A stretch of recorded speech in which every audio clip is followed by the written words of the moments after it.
राजधानी रे विभत्स हत्या अपार्टमेंट रे पसी छुरी भूसी हत्या परकिया संदेह रे हत्याकांड घटी स्त्री ठारू स्वामी को अलग करदेबा संदेह हत्या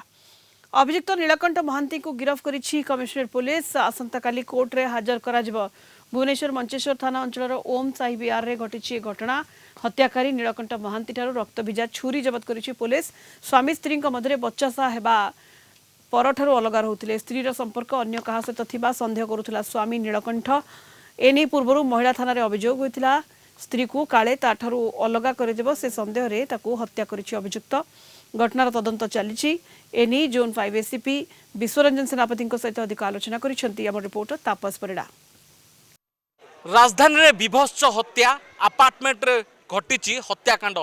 मंचेश्वर थाना अधीनस्थ ओम साई बिहार भितरे घटी एभली घटना स्त्री ठू स्वामी को अलगा कर देउथिबा संदेह रे एभली एक हत्याकांड घटी जो भली भाव में अपार्टमेंट रो पूर्वतन सभापति को मरणात्मक भाव आक्रमण पर हत्या करिछि दुर्बृत्त। एभली घटनाटी घटी भुवनेश्वर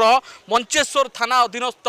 ओम साई विहार अपार्टमेंट भितरे जोठी अपार्टमेंट रो पूर्वतन सभापति सुशील सिंह को अति विभत्स भावे घरे पशी अपार्टमेंट भितरे छुरी रे आक्रमण करी हत्या करिछि दुर्बृत्त। ए अभियुक्त होउछि नीलकंठ जे कि अनेक दिन धरी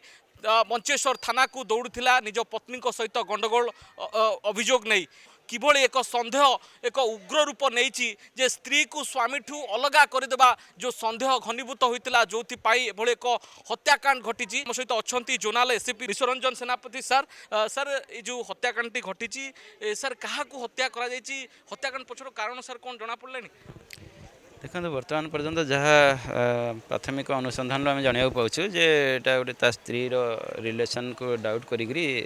आक्यूज मर्डर करछि। से आक्यूज जे जो डिस्ट्रिक्ट सुशील सिंह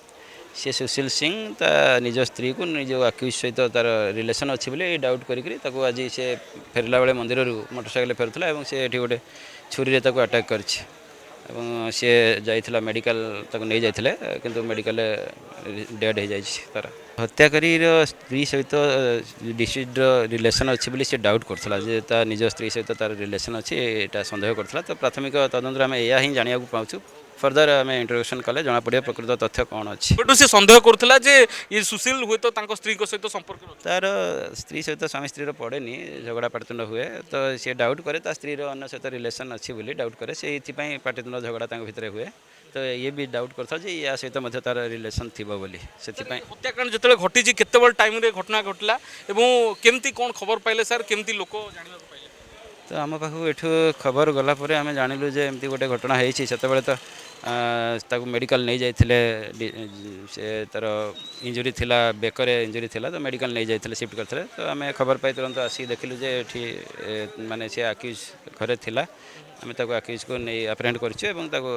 डिटेन करा हैछि। ए हत्याकांड पछर कारण वास्तविक आउ कोन हेइताई पारे ना सेबळी किछि नीलकंठ प्रमाण पाइथिले सुशील को संपर्क रे ए तमाम दिग को नहीं पुलिस छानबीन करूछि। घटनास्थल रे कमिश्नरेट पुलिस जो भली भाव रे छुरी धरी ए अभियुक्त जनक रक्तमुखा होई ए अंचल रे बुलुथिला तेणु ताकू काबू करा जाइछि एवं हत्याकांड पछर कारण जानिया पाई पुलिस अधिक तदंत करिछि। फोरेंसिक टीम और साइंटिफिक टीम मध्य घटनास्थल रे पहुंची तदंत आरंभ करिसेंती। भुवनेश्वर कैमरा पर्सन महेंद्र तापस परिड़ा, कलिंग टीवी।